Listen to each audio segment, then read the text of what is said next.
Bonjour à tous, heureux de vous retrouver ce matin, les amis de Vitamine, et l'Église de Jésus-Christ, surtout l'Église de Jésus-Christ. Je souhaiterais vous communiquer ce matin une force.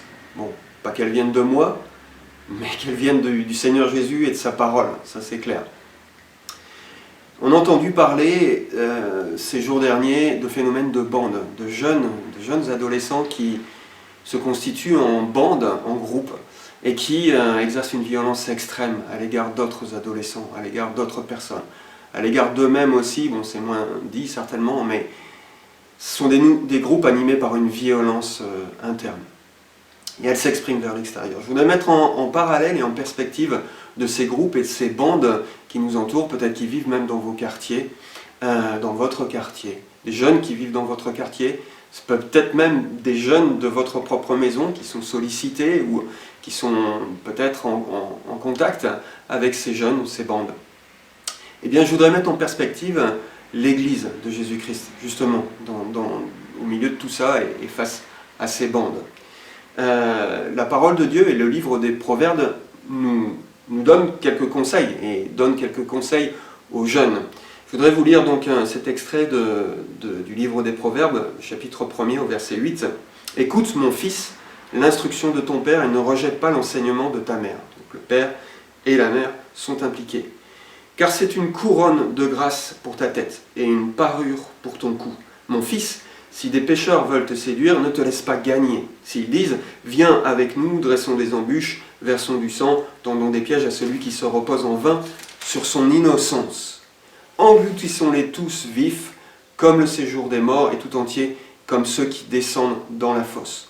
Nous trouverons toutes sortes de biens précieux. Nous remplirons de butin nos maisons. Tu auras ta part avec nous. Il n'y aura qu'une bourse pour nous tous. Mon fils, ne te mets pas en chemin avec eux. Détourne ton pied de leur sentier.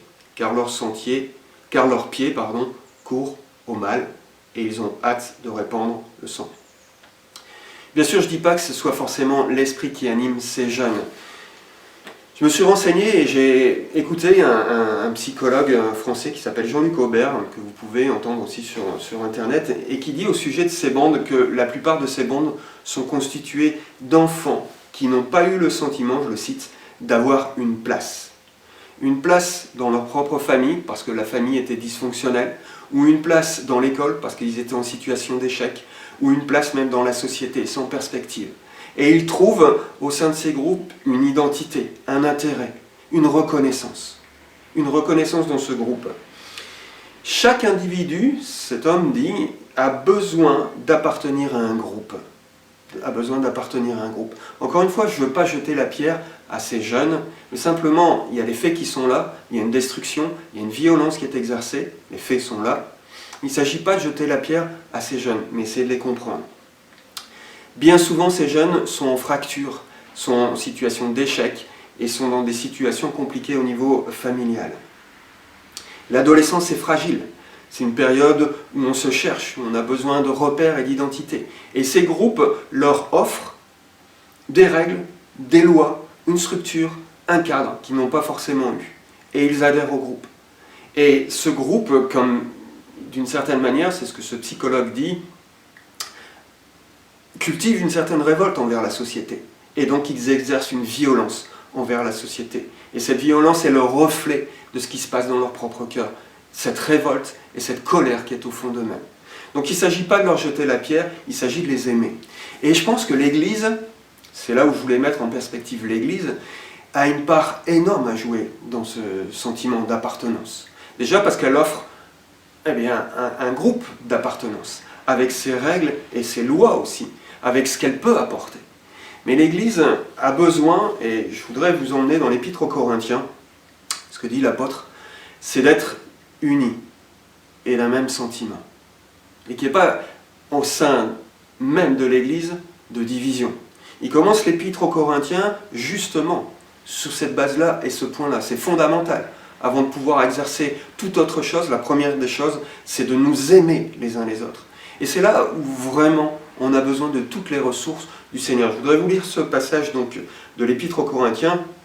Paul dit « Je vous exhorte, frères, par le nom de notre Seigneur Jésus-Christ, à tenir tous un même langage et à ne point avoir de division parmi vous, mais à être parfaitement unis dans un même esprit et dans un même sentiment.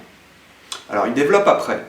Le problème de l'église de Corinthe, c'est que voilà, certains étaient pour un tel, d'autres étaient pour Paul, d'autres étaient pour Céphas, d'autres étaient pour un autre disciple. C'est pas le problème. Il y avait des divisions, mais Paul recentre. Et ça c'est magnifique, il recentre la vision et le regard des Corinthiens sur Jésus-Christ. Et il va dire, est-ce que c'est Paul qui a été crucifié pour vous? Non, c'est Jésus-Christ qui a été crucifié pour chacun d'entre nous. Et notre modèle, c'est Jésus-Christ. Alors je voudrais mettre en perspective, et parce que Jésus a été crucifié pour nous, a été crucifié pour toi qui m'écoutes ce matin et qui va partir au travail, pour toi qui va traverser peut-être la cité, pour toi qui va t'occuper de tes enfants, pour toi peut-être qui va, je ne sais moi, avoir des activités à droite et à gauche dans une association, etc. Pour toi qui sera en contact avec ces jeunes même, peut-être que tu croises tous les jours. Eh bien Christ, Jésus-Christ a été crucifié pour toi. Il a manifesté une force et un amour suprême pour toi. Il a donné sa vie pour toi. Il a donné sa vie pour que toi aussi, tu puisses sortir de ton ornière et aimer l'autre. Aimer. Commencer par aimer ton frère, à regarder en Jésus-Christ. Et l'apôtre dit, soyons tous animés d'un même sentiment. Et ce sentiment, cette force qui est en nous, c'est d'aimer, aimer l'autre. Alors peut-être comme à l'image de David Wilkerson, qui est allé vers ces groupes et qui les a aimés, qui a aimé ces jeunes qui étaient en détresse, et qui a sorti de là un leader de groupe, de bande comme ça, armé, qui était dans la violence et dans le meurtre, comme Nicky Cruz, il en a sorti. Et au nom de Jésus-Christ, c'est possible. Et l'Église, c'est sa mission. C'est de ne pas être divisés les uns avec les autres, de ne pas être en comparaison les uns aux autres, mais c'est d'aimer, de nous aimer déjà, et d'aimer aussi ceux qui sont perdus à l'extérieur. Alors je vous souhaite une bonne journée, allez-y remplis de force et d'amour, au nom de Jésus-Christ. Retenez que Jésus a été crucifié pour vous. Il a donné sa vie pour vous, par amour suprême. Il n'y a pas de plus grand amour que de donner sa vie pour ses amis. Et vous êtes ses amis, vous qui œuvrez avec lui, vous qui le connaissez. Et donc, allez remplis de force au nom de Jésus-Christ et aimez ceux qui vous entourent. Aimez ces jeunes qui sont dans la détresse. Aimez vos adolescents, aimez vos enfants. Mettez-les en garde et puis qu'ils soient eux-mêmes des forces, des sujets, des instruments de bénédiction dans leur entourage. Au nom de Jésus-Christ. Amen.